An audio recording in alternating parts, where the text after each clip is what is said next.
What's up, everyone? This is Dr. Webb here. Today, we're going to be talking about failures.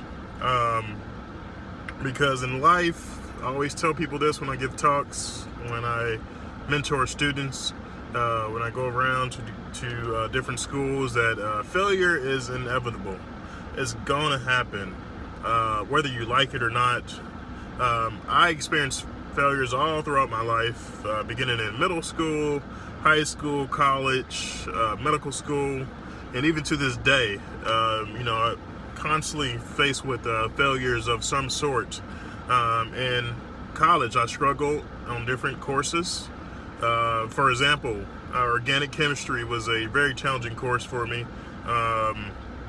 Calculus, those were my two most challenging courses in college. So if you're struggling with those courses, you are not alone. I definitely did, and I struggled on some exams and kind of faced with the concept of failure in those classes. So I wanted to speak on this because everyone can relate to it, no matter if you're going into medicine, if you're going into nursing, if you're a teacher, if you're a lawyer, you're going to be faced with failures.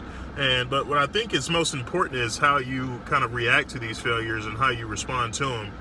One of my medical professors in medical school stated that failure is not in the falling down, it's in the failure to get back up and try again.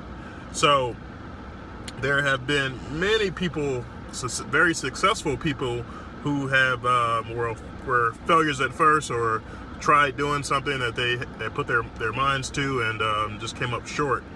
For example, number one is Oprah. Everyone has heard of Oprah. She's probably one of the most people in the TV industry history of this world that is well known. And she was actually fired from her first job as a TV anchor, and she went on to become a billionaire. Her own talk show host, her own TV shows, majoring big acting roles in movies. But she was fired from her first role. You got Michael Jordan. Michael Jordan's probably one of the best basketball players in the world. And a lot of people talk about Kevin Durant, LeBron James. I think Michael Jordan is still that best basketball player in the world. But he was actually cut from his high school basketball team. His coach thought that he wasn't good enough to play basketball. And what do you think would have happened if Michael Jordan would have gave up and would have just quit playing basketball? I think basketball wouldn't be the same, or wouldn't be, what it is to this day if he would have done that. So he's been known to state that he has lost more than 3,000 games in his career. More than 26 times he was given the ball. They passed it to him to make the game-winning shot, and he missed. Michael Jordan states that he has failed over and over and over again in life, and he said that that's why he succeeds. So there's also Don Shula. Don Shula is probably one of the most winningest coaches in NFL history. He has won more NFL games than probably any NFL coach out there. And it was stated that he actually, I think it was in the 70s, where they went onto a perfect NFL season, the Miami Dolphins.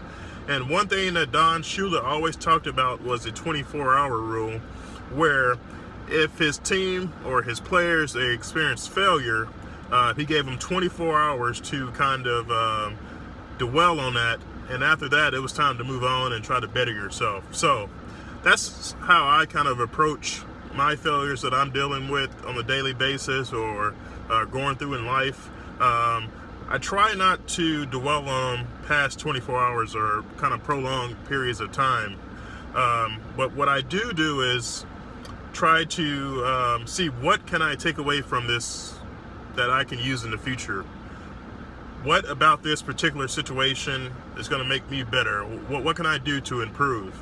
And I always ask myself, I sit back and I analyze, why did I fail? And what can I do to improve myself in the future? And if you do that, you'll be more likely to be ready to confront these failures when you're faced with them in life. Like I said, they're going to be there. You're going to come across them, whether it's a test that you're struggling on, that you fail. I failed many tests, and I've struggled on tests in medical school. You know, even to this day in surgery. Surgery is very high-paced, lots of different pressures and responsibilities. So you constantly have to be very kind of dynamic and change by the day. If something's not working, you need to change it to improve and better yourself. So I just wanted to speak on that concept of failures. I just want to let you guys know that you guys are not alone. Everyone has faced failures. When I was going through and applying to medical school, and I got rejection letter after rejection letter after rejection letter, and it took me 3 years to get into medical school, but what I didn't do was give up. What I did do was, what can I take away from this to better myself?